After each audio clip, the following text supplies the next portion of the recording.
Props, presenting real, original, powerful stories. My name's Emma Hollenbach, and I'm a senior. The name of my talk is Creating My Own Soundtrack. Life is like a soundtrack on shuffle. Sometimes you land on absolute bops that you never want to end. And other times, you're just not vibing, but you can't seem to figure out how to skip the track.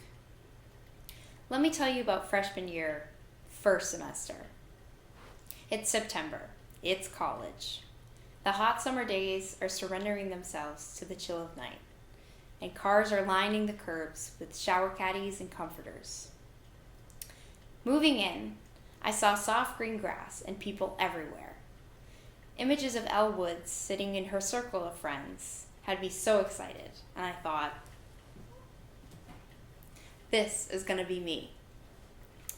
The voices of older friends saying that this was going to be so much better than high school served as the soundtrack to my perceptions. And I loved high school, so this was supposed to be great. Instead, I found myself sitting alone in my dorm room. The sounds of others laughing and having fun outside my window contrasted with the sounds of my own sobs.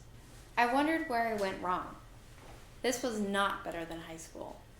There, I had friends, and I felt like I had a purpose. Here, my new dining partner was loneliness, and my new identity was self-doubt. My mindset was that I was not right for college, that my formerly social self was all a delusion, and that I actually couldn't make new friends. I guess that to be the difference between me and the Instagram accounts on my phone.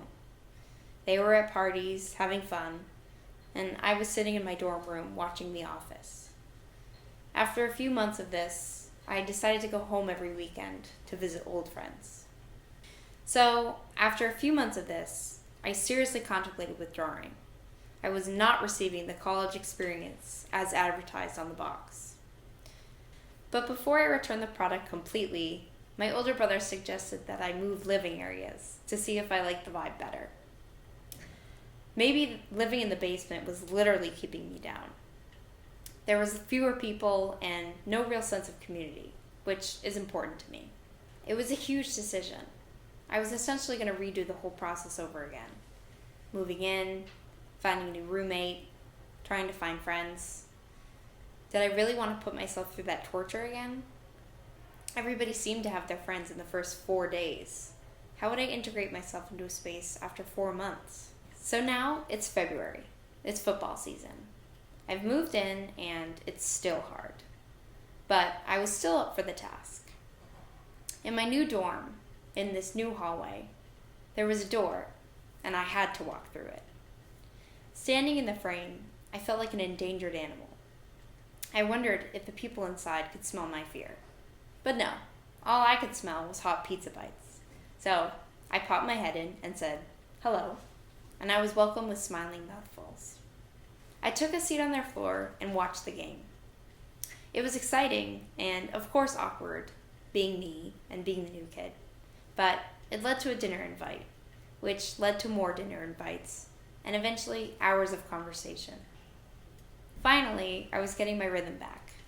Loosening up around my new friends gave me the confidence to get more involved in campus. So, I tried out for a cappella. I walked in, sang my nervous song, and they said, no thanks. As all 8 rejections slid into my inbox, I felt disappointed. I put myself out there again, and it hadn't worked out. So, when I walked through the doors of the Model UN Club, I was relieved to find that they would let me in, no matter my vocal range. After going there for a few weeks, I soon found that debating international issues is really not my thing. But I liked the people, and I felt connected, so I kept going. Although it wasn't what I wanted it to be, it was practice in trying new things, and in being a person who did not give up. Later that semester, I attended a conference with the club, which had me walking through another door into a room full of strangers. But this time we were only there for a weekend, so we didn't have enough time to figure out where we all fit in, which made for a very fun time, and further proved my theory that although new social settings are scary, they're always worth it in the end. Yes, freshman year was uncomfortable. In fact, the sound of it still makes me cringe. But I'm so glad I did not give up. Because being uncomfortable is what it takes for me to learn. And I'm so glad I stayed because I've got to do incredible things at UMass. I've interned in DC and New York. I studied abroad.